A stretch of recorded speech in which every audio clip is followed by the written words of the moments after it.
بسم اللہ الرحمن الرحیم۔ السلام علیکم۔ کاشان بصیرت کے یوٹیوب چینل پر عصمت زہرا زیدی آپ سے مخاطب۔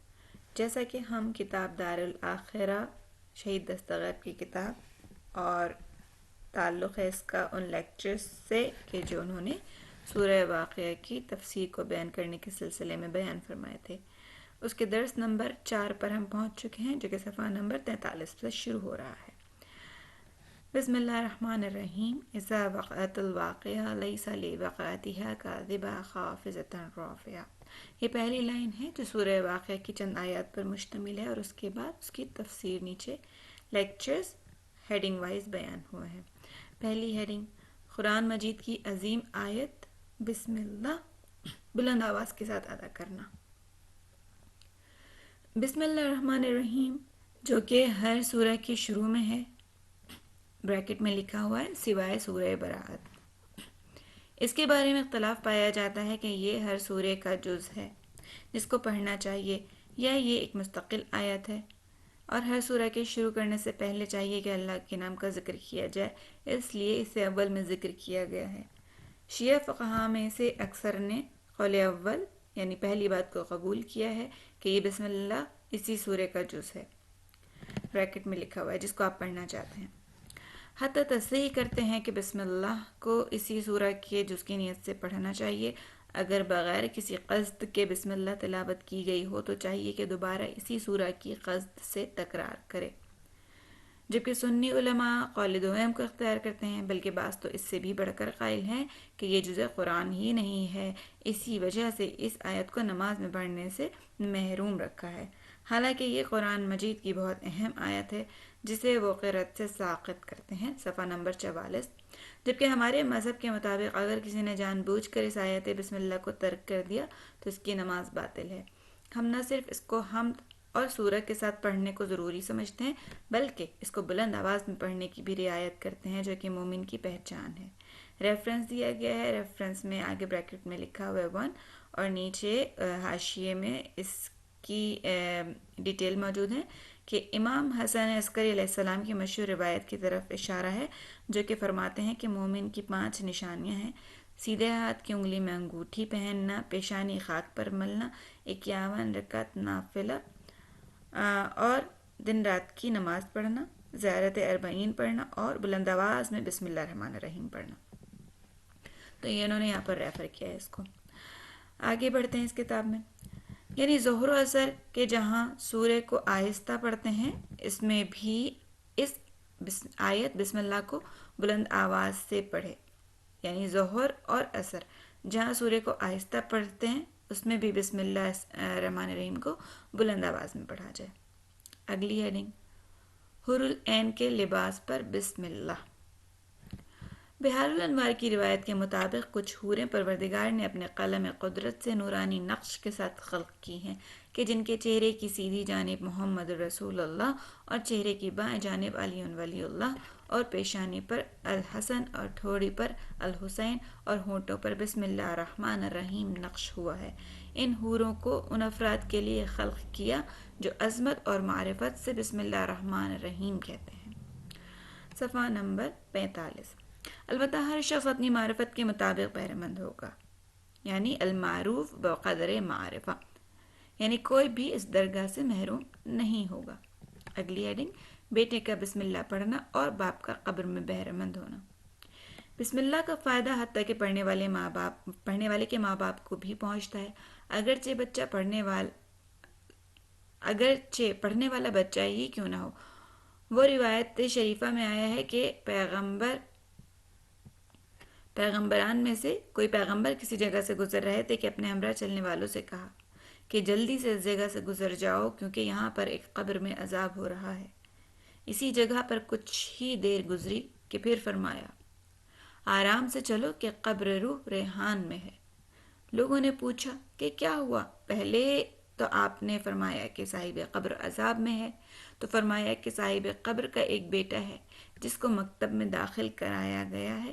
جب اس کے معلم نے اسے بسم اللہ یاد کرائی تو فرشتوں کو حکم ہوا کہ اس شخص کے فرزند نے مجھے رحمت اور رحمانیت کے ساتھ پکارا ہے، یہ سزاوار نہیں ہے کہ اس کے باپ کو کہ جو کہ بیٹے کے وجود آنے میں غیراً مؤثر ہے، عذاب دیا جائے، لہٰذا اس سے عذاب کو اٹھا لیا جائے۔ اگلی ہیڈنگ، فرعون کے عذاب میں تاخیر۔ کتاب انوار نعمانیہ میں نقل ہوا ہے کہ فرعون کے دعوی خدائی کرنے سے پہلے اس کے محل کے دروازے میں نام خدا نقش کیا گیا تھا، لیکن اس کی طغیانی اور سرکشی کرنے کے بعد اور اس کے دعوی خدائی کرنے کے بعد وہ بھول کر اس نقش کو نہ مٹا سکا۔ جب حضرت موسیٰ علیہ السلام نے بد دعا دی اور پھر بھی فرعون پر عذاب نہ ہوا اور حضرت موسیٰ نے خدا سے اس کا سبب پوچھا تو ندا آئی کہ تو فرعون کے کردار اور اس کے دعوی خدائی کو دیکھ رہا ہے، جبکہ ہم اپنے نام کو اس کے محل میں دیکھ رہے ہیں۔ اس کے معذب کرنے سے پہلے اس نام کو اس کے دروازے سے ہٹایا جائے۔ اس بات کے بہت عجیب خواص سمجھ آتے ہیں کہ یہ نام کسی گھر کے دروازے میں ہو تو وہ عذاب سے محفوظ اور برکت کے نزول کا سبب بنتا ہے۔ جو بھی مزید معلومات کا خواہاں ہے تو وہ بسم اللہ کی فضیلت کے بارے میں جو روایات موجود ہیں رجوع کریں۔ اگلی ہیڈنگ، بندگی کا نشان اوپر لینا۔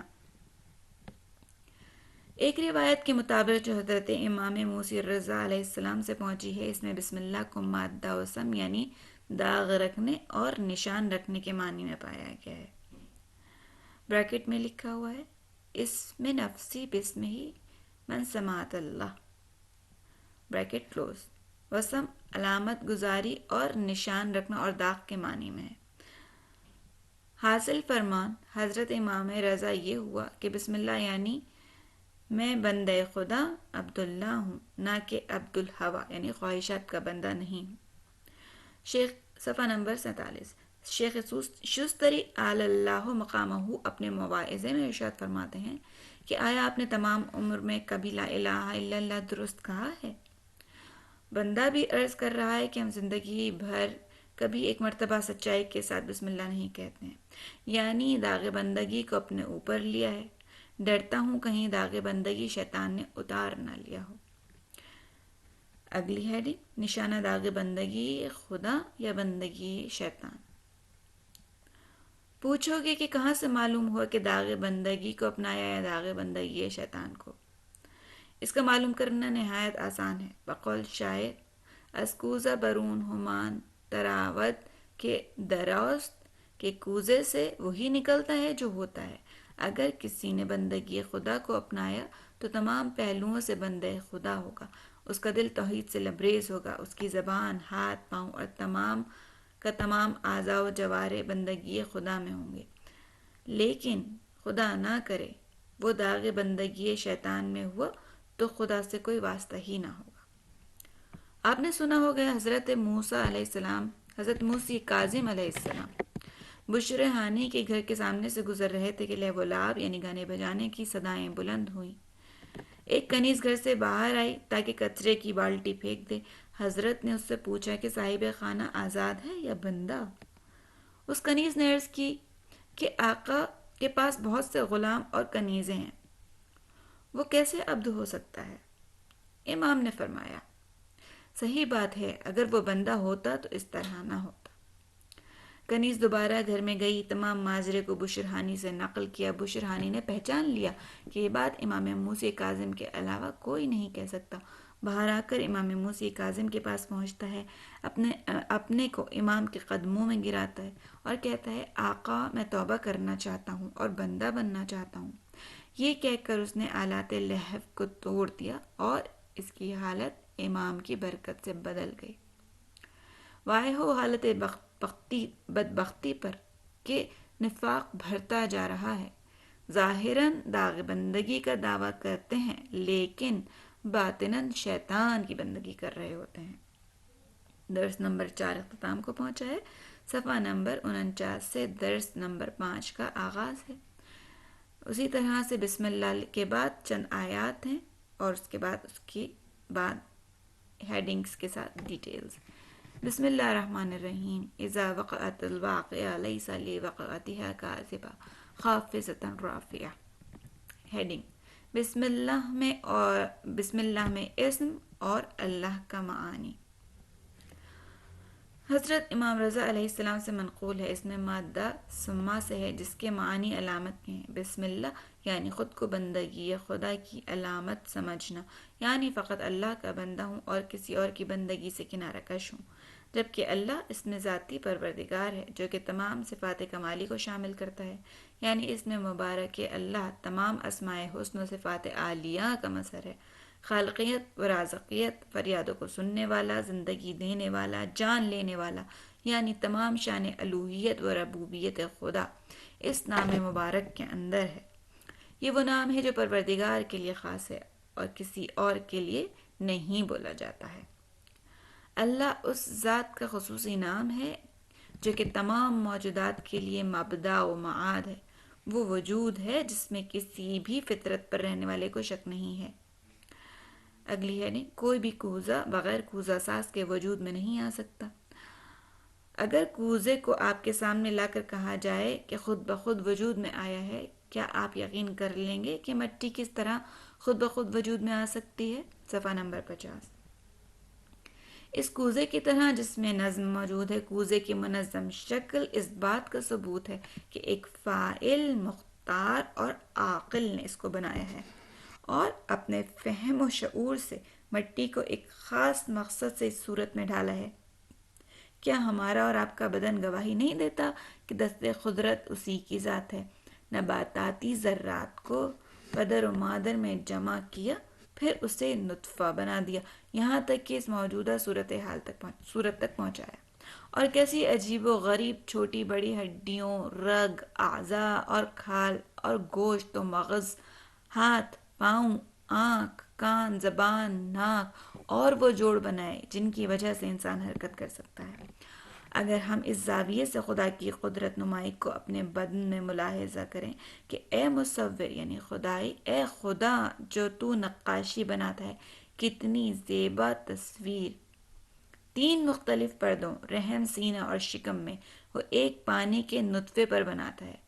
اسی طرح ہونٹ، ناک وغیرہ وغیرہ کس خوبصورتی سے بنائی ہیں۔ واقعی اندھی ہے وہ آنکھ جو تجھے نہ دیکھے۔ اگلی ہیڈنگ، خدا کی رحمت رحمانیہ کا نمونہ۔ الرحمن رحمت رحمانیہ نے ہر اشیاء کو اپنے حصار میں کر رکھا ہے۔ آپ اپنے بدن میں ہی ملاحظہ کر سکتے ہیں، بدن کے ہر عضو میں کس طرح رحمت پروردگار شامل ہے۔ صفحہ نمبر 51۔ آنکھ کو کس طرح سے خوبصورت بادامی شکل میں، ہندسی شکلوں میں سے بہترین شکل کی صورت میں بہت سے فوائد حاصل کرنے کے لیے خلق کیا فرمایا ہے، اور اس آنکھ کے لیے ایک نودان خوش شکل ابروؤں کو بنایا تاکہ روشنی کو کنٹرول کرنے کے ساتھ ساتھ بہتر دیکھنے اور پسینے کو اندر جانے میں مانی ہو سکے۔ منہ بھی حیرت انگیز بناوٹ کا حامل ہے، اوپر والا حصہ ساکن رہتا ہے جبکہ نیچے والا حصہ جنبش کرتا ہے۔ اسی طرح دانتوں کو کس طرح سے منظم خلق کیا ہے، آگے والے دانت ڈنک کی طرح باریک ہیں تاکہ خوراک کو کاٹ سکیں، جبکہ داڑھیں چوڑی ہوتی ہیں تاکہ خوراک کو چھوٹا اور نرم کر سکیں۔ منہ میں زبان کو خلق کیا جو چمچے کی مانند غذا کو اس طرف سے اس طرف کرنے کے علاوہ ہدایت کرنے کا ذریعہ بھی بنایا ہے۔ زبان اپنے ترشحات سے غذا کو نرم اور قابل ہضم بناتی ہے اور اپنے کاموں میں اتنی جلدی اور سرعت دکھاتی ہے کہ دانت کے درمیان نہیں آتی ہے۔ اگر کبھی دانتوں کے درمیان آ جائے تو معلوم ہو جائے گا کہ کسی قدر تیزی پروردگار نے اس کو عطا کی ہے۔ عربی میں ایک ضرب المثل بڑی مشہور ہے کہ تعارف الاشیاء بعضدہا، یعنی چیزوں کو ان کی ضد کے ذریعے پہچانا جاتا ہے۔ بقول سعدی، عافیت کی قدر وہی جانتا ہے جو مصیبت میں گرفتار ہو۔ اگر کبھی زبان دانتوں کے نیچے آ جائے تو معلوم ہو جائے گا کہ یہ خداوند کریم نے کس طرح سے اس عجیب و غریب نعمت کو بنایا ہے، اور ہمیں شعور بھی نہیں ہے کہ یہ کس طرح اپنا کام کرتی ہے، اور ہمیں کیا معلوم کہ کس طرح سے ہمارا معدہ اور جگر کام کرتے ہیں۔ خدا نخواستہ جب بھی بیماری عارض ہو جائے گی تو پتہ چل جائے گا کہ کس طرح سے رحمت خدا شامل حال تھی اور معلوم تک نہ تھا۔ اگلی ہیڈنگ، تمام اعضاء کا وحدانیت خدا کی گواہی دینا۔ سیدھے ہاتھ کی طرف غور کرو، گواہی دے گا کہ اس ہاتھ کو بنانے والا وہی ہے جس نے الٹے ہاتھ کو بنایا، اور اسی نے پاؤں کو بھی بنایا ہے، آنکھ اور کان جیسی نعمت ہمیں عطا کی۔ ان میں سے ہر ایک دوسرے کی مدد کرتے ہیں، بس معلوم ہوتا ہے کہ ایک ہی ہدف کے لیے خلق ہوئے ہیں۔ آفتاب گواہی دے گا کہ میرا بنانے والا وہی ہے جس نے چاند اور زمین کو بنایا۔ زمین گواہی دے گی کہ میرا بنانے والا وہی ہے جس نے کائنات کو بنایا ہے، اور یہ روابط جو کہ اجزائے عالم کے درمیان ہیں، اور یہ ربط و روابط کے جو چھوٹے اور بڑے کے درمیان ہیں، گواہی دیتے ہیں کہ عالم کو بنانے والا ایک ہے۔ اگلی ہیڈنگ، خدا کے بارے میں عقل حیران ہے۔ کلمہ اللہ کے بارے میں ذکر ہوا ہے کہ یہ مادہ بریکٹ میں لکھا ہوا ہے الہ، یعنی تحیر، حیرت سے ماخوذ ہے، یعنی الحیرت فی العقول، یعنی خداوند جس کی ذات میں سب حیران ہیں، صفحہ نمبر 53، اور کوئی بھی اس کی حقیقت کو نہیں جان سکتا، فقط افعال و صفات سے آشنائی پیدا کی جا سکتی ہے، اور اس کی ذات ہر چیز پر محیط ہے، اس پر کوئی چیز محیط نہیں۔ یہ کلمہ الہ فرع سے ہے، بریکٹ میں لکھا ہے بے فرع الہ کل مخلوق، یعنی ہر مخلوق اس کی پناہ میں ہے، اور ہر مخلوق پریشانی اور بیچارگی کے وقت یا اللہ کہتی ہے۔ جب اسباب قطع ہو گئے ہوں تو فطرت اولیاء کے مطابق خدا کی طرف متوجہ ہوتی ہے۔ جب کشتی غرق ہو رہی ہو یا کوئی ہوائی جہاز گرنے والا ہو یا اس سے کوئی حادثہ درپیش ہو یا کوئی گاڑی ٹکرانے والی ہو، بے اختیار یا اللہ کہتا ہے اور اپنی صدا سے اصل کی طرف متوجہ ہوتا ہے۔ معبود حقیقی صرف خدا ہے۔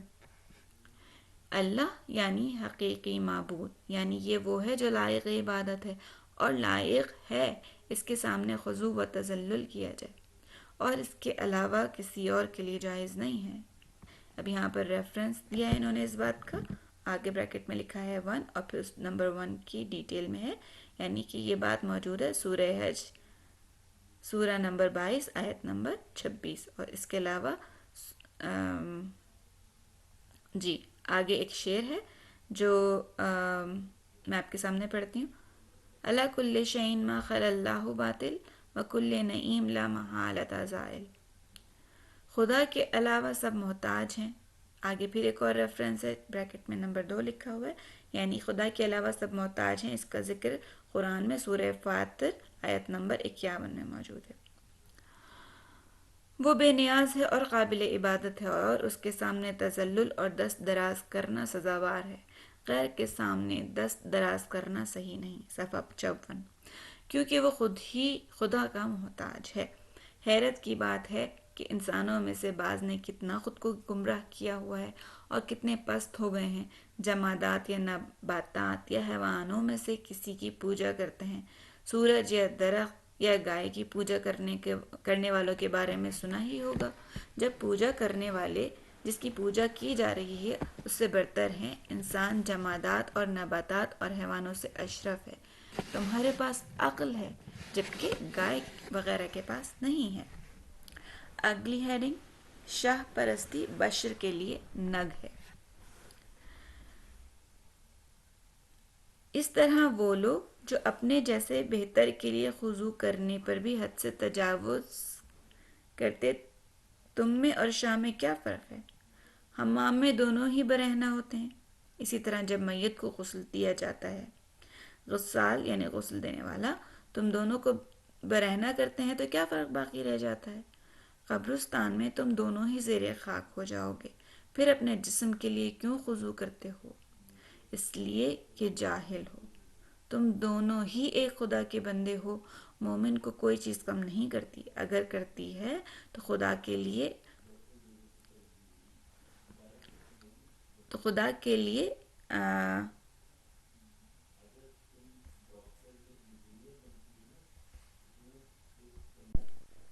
جاؤ ان چیزوں کی خاطر جو خدا کی طرف کے لیے تھی۔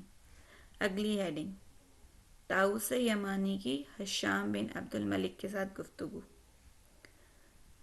کتاب احیاء العلوم میں نقل ہوا ہے کہ ایک سفر جس میں حشام بن عبد الملک مروان حج کے لیے آیا، جو کہ مرکز صحابہ رسول تھا، وارد ہوتا ہے کہ پوچھتا ہے کیا اصحاب پیغمبر میں سے کوئی باقی بچا ہے؟ صفحہ 55۔ لوگوں نے کہا نہیں۔ پھر پوچھتا ہے کہ تابعین میں سے کوئی باقی بچا ہے؟ یعنی تابعین اسے کہتے ہیں جس نے خود پیغمبر کو نہیں دیکھا ہو مگر صحابہ پیغمبر کو دیکھا ہو، بریکٹ کلوز۔ تو سوال کرتا ہے کہ تابعین میں سے کوئی باقی بچا ہے؟ لوگوں نے کہا ہاں، طاؤوس یمانی باقی بچے ہیں، اور انہیں لایا گیا۔ حشام بڑے غرور و تکبر سے ایک کرسی پر بیٹھا ہے کہ طاؤوس یمانی داخل ہوتے ہیں، بغیر کسی ہچکچاہٹ کے جوتوں کے ساتھ حشام کی کرسی تک پہنچتے ہیں، پھر جوتوں کو نکال کر بغل میں دباتے ہیں اور سلام کرتے ہیں، پھر ایک گوشے میں بیٹھ جاتے ہیں۔ پھر پوچھتے ہیں حشام کیا حال ہے؟ حشام بہت ناراض ہوتا ہے اور پوچھتا ہے کہ تو نے میری توہین کیوں کی؟ طاؤوس پوچھتے ہیں میں نے کیا کیا ہے؟ اس سے بڑھ کر اور کیا توہین ہوگی کہ جوتوں کے ساتھ میری بساط تک آئے اور میرے نزدیک پہنچ کر جوتے اتارے اور میرے لقب کے ساتھ نہ پکارا، نہ کہا کہ یا امیر المومنین، کم سے کم میری کنیت ذکر کرتے؟ معلوم ہوتا ہے کہ تو مجھے خلیفہ نہیں مانتا۔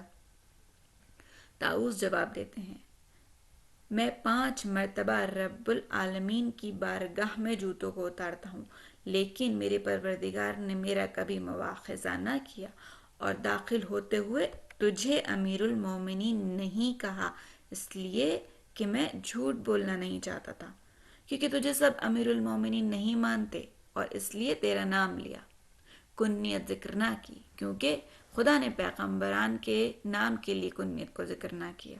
پھر انہوں نے مثالیں دی آگے، یا یحییٰ خذ الکتاب بقوۃ، یا موسیٰ انی انا للہ، یا داؤد انا جعلناک خلیفۃ فی الارض، یا عیسیٰ ابن مریم انت خلقت الناس۔ ہاں، خدا نے کفار کے بارے میں کنیت سے خطاب کیا ہے، پھر انہوں نے اس کی مثالیں دیں، تبت یدا ابی لہب وتب۔ حشام نے پوچھا کہ کیوں میرے برابر بیٹھے؟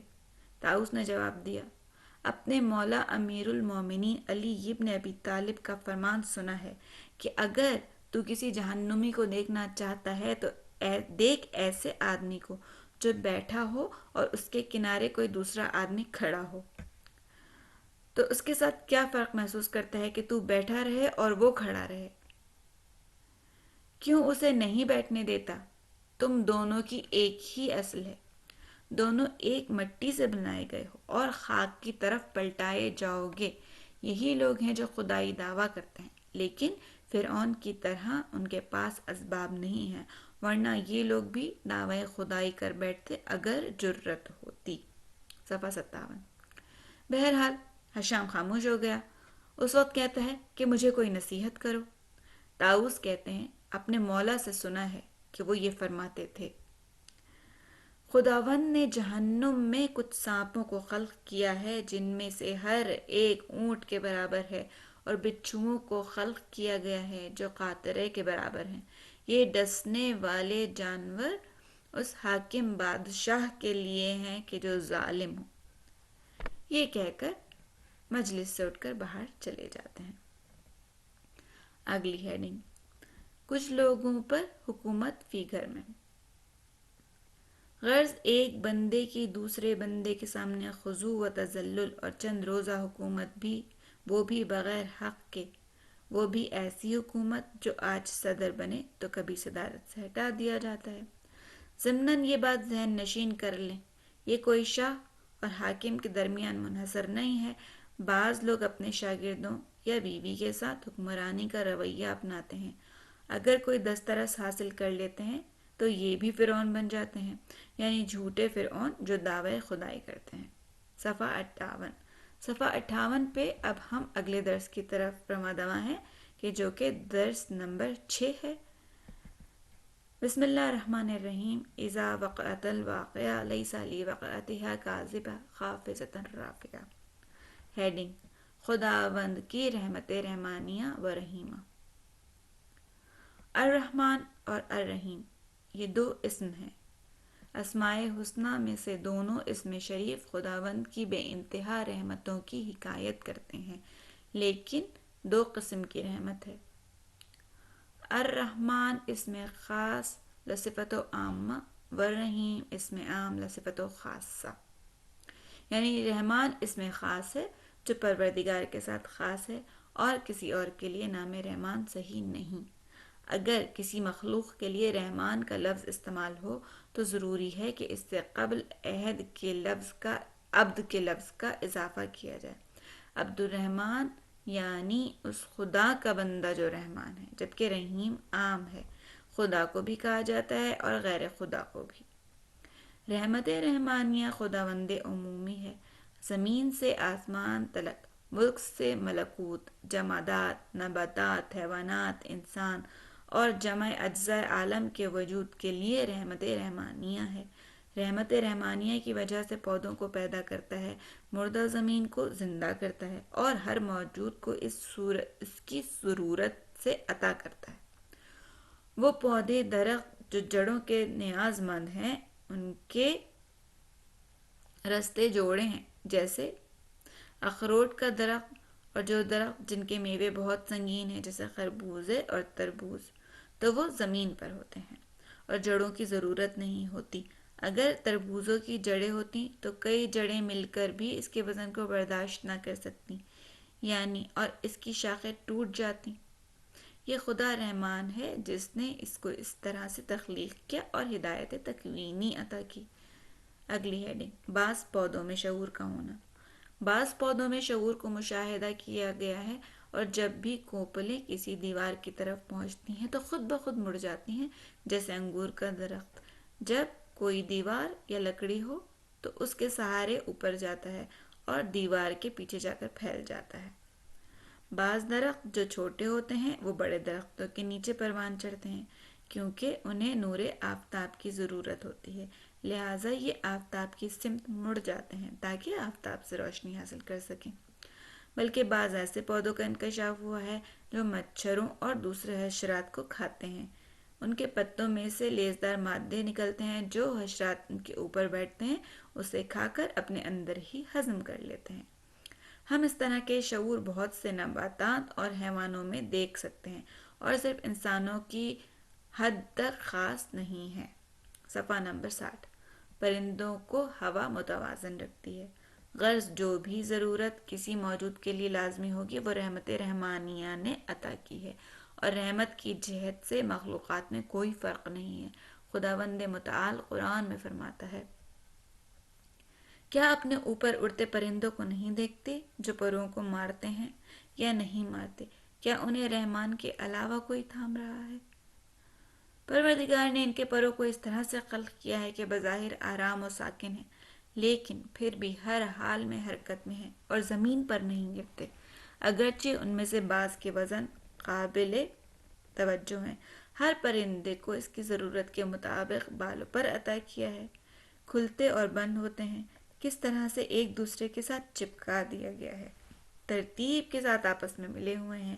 رحمت رحمانیہ نے ہر چیز کو اپنی آغوش میں لے رکھا ہے، لیکن اس کو دیکھنے کے لیے آنکھوں کی ضرورت ہے، اور کوئی ایسی مخلوق نہیں ہے جو غریق رحمت نہ ہو۔ اگلی ہیڈنگ، زحمت میں رحمت۔ انسان اوضاع عالم کے نہ جاننے کی وجہ سے اگرچہ اس کی طبیعت کے خلاف کیوں نہ ہو دیکھتا ہے، کیونکہ سلامتی کا طالب ہے۔ جب مرض کو دیکھتا ہے کیونکہ طالب ثروت ہے، جب تنگ دستی کو دیکھتا ہے اس کو خدا کی طرف سے دیکھتا ہے، اور دوسری تمام نعمتوں سے صفحہ 61 اور دوسری تمام نعمتوں سے جس میں غرق ہے ان سے غافل رہتا ہے، کیونکہ حقیقت میں جاہل یا قرآن کی تعبیر کے مطابق جھول ہے۔ یہ مبالغہ ہے جاہل ہونے میں، یعنی بہت بڑا نادان ہے۔ وہی سمجھتا ہے جو اس کی ناقص عقل میں آ جائے، جبکہ ہماری تنگ دستی بھی نعمت ہے۔ بعض اوقات یہ چھوٹی چھوٹی بیماریاں بھی عظیم خطرے کو روکنے کا سبب بن جاتی ہیں۔ خلاصہ یہ کہ ہر صورت میں رحمت پوشیدہ ہے، جیسا کہ ہر زحمت میں رحمت پوشیدہ ہے، جیسا کہ بحار الانوار کی جلد 14 کی روایت میں بیان ہوا ہے، جو کہ تفصیلاً ذکر ہوا ہے، ہم یہاں پر اس کا خلاصہ ذکر کرتے ہیں۔ اگلی ہیڈنگ، چھوٹی بیماری بڑی بیماریوں کو روکتی ہے۔ سلمان فارسی زکام میں گرفتار ہوتے ہیں، جس نے سر اور گردن کو اپنی لپیٹ میں لے رکھا۔ وہ حضرت امیر المومنین علیہ السلام کی خدمت میں حاضر ہوتے ہیں تو حضرت ان سے فرماتے ہیں کہ ہر فرد کے لیے 6 رگیں ہوتی ہیں: رگے دیوانگی، رگے کوری، جذام، طاعون، برص، بواسیر۔ پھر فرمایا، جب رگ دیوانگی حرکت میں آ جائے، یعنی جب بدن میں مقدمات دیوانگی فراہم ہو جائیں، تو خدا اس شخص کو زکام میں مبتلا کر دیتا ہے، اور زکام سر کی کثافتوں کو تدریجاً غائب کر کے ایک قسم کے جنون سے محفوظ رکھتا ہے۔ اسی طرح جب کسی شخص کے لیے اندھا ہونے کا اندیشہ ہو تو خداوند اسے جسم کے درد میں مبتلا کر کے اسے اندھا ہونے سے محفوظ رکھتا ہے، جبکہ کوڑ سے ناک کے بال بچاتے ہیں۔ اسی وجہ سے قینچی کے ذریعے سے ان بالوں کو کاٹنا چاہیے اور اکھاڑنے سے گریز کرنا چاہیے، جبکہ طاعون سے بچاؤ کے لیے پروردگار کھانسی میں مبتلا کر دیتا ہے تاکہ انسان طاعون کے خطرات کی بیماری سے محفوظ رہے۔ اسی طرح برص سے بچاؤ کے لیے بریکٹ میں اس کی تفصیل لکھی ہوئی ہے کہ برص وہ مرض جس میں کھال کا رنگ دگرگوں ہو کر خراب ہو جاتا ہے۔ اسی طرح برص سے بچاؤ کے لیے خدا اسے پھوڑے اور پھنسی میں مبتلا کر دیتا ہے تاکہ فاسد خون ضائع ہو جائے اور فاسد خون کا اثر کم ہو جائے، اور بواسیر سے بچنے کے لیے پروردگار پاؤں کی موچ میں مبتلا کر دیتا ہے تاکہ بواسیر سے بچا جائے اور پاؤں کے ذریعے بخار باہر نکل جائے۔ اگرچہ انسان سرد ہوا میں ناراحت ہو جاتا ہے اور صحیح راستہ نہیں چل سکتا، لیکن پھر بھی یہ نعمت ہے، کیونکہ کم شر خیر کثیر کے مقابلے میں، جو کہ کثیر شر سے محفوظ رکھتا ہو، بہت بڑی نعمت ہے۔ یہ حدیث وجود عالم کی مصلحت اور رحمت رحمانیہ پروردگار عالم کا ایک نمونہ ہے، اور ہمارے لیے بہت ہے کہ منفی نہ رکھیں اور عدمی جہاد کو ملحوظ نہ رکھیں، بلکہ جان لیں کہ جو مواقع بھی پیش آ جائیں رحمت ہی رحمت ہے، اور اس کی حکمت کی وجہ سے ہے۔ اگرچہ اس کا ظاہر خوش نہ ہو، لیکن اس کا بعد اس کے ساتھ ہی خیر ہوتا ہے۔ جو بھی خدا کی رحمت و حکمت کو پہچان گیا، اس کے لیے مقام تسلیم و رضا تک پہنچنے میں آسانی ہے۔ سمجھدار باپ اور نادان ماں، اگلی ہیڈنگ ہے صفحہ نمبر 63 پر۔ اس کو واضح کرنے کے لیے ہم مثال کا سہارا لیتے ہیں، مثلاً کوئی بچہ جو کہ مریض ہو اور طبیب نے حجامت کو تجویز کیا ہو۔ اس کی ماں جو کہ بچے کو بہت دوست رکھتی ہے لیکن نادان ہے، کہتی ہے میرے بچے کو تکلیف ہوگی اور حجام کے بلیڈ سے اذیت اٹھائے گا، میں حجامت نہ کرنے دوں گی۔ لیکن باپ جو کہ سمجھدار ہے بچے کو لیتا ہے اور ماں کے اعتراض کو سنے بغیر حجام کے پاس لے جا کر حجامت کرواتا ہے۔ باپ مہربان ہے اور سمجھدار، جبکہ ماں بھی مہربان ہے لیکن نادان، اور مہربانی اور دوستی کا تقاضا یہ ہے کہ اس کو حجام کے پاس لے جا کر حجامت کروائے اگر بچے کو تکلیف ہو۔ کوئی چھوٹی برائی بڑی سے بہتر ہے اور عاقل اسی کو اختیار کرتا ہے۔ یہاں پر ہم درس نمبر 6 کے اختتام پر پہنچ رہے ہیں۔ انشاءاللہ اگلی حصے میں آپ کو مزید آگے کتاب کو پڑھ کر سنائیں گے۔ اسی کے ساتھ اجازت دیجیے۔ والسلام علیکم ورحمۃ اللہ وبرکاتہ۔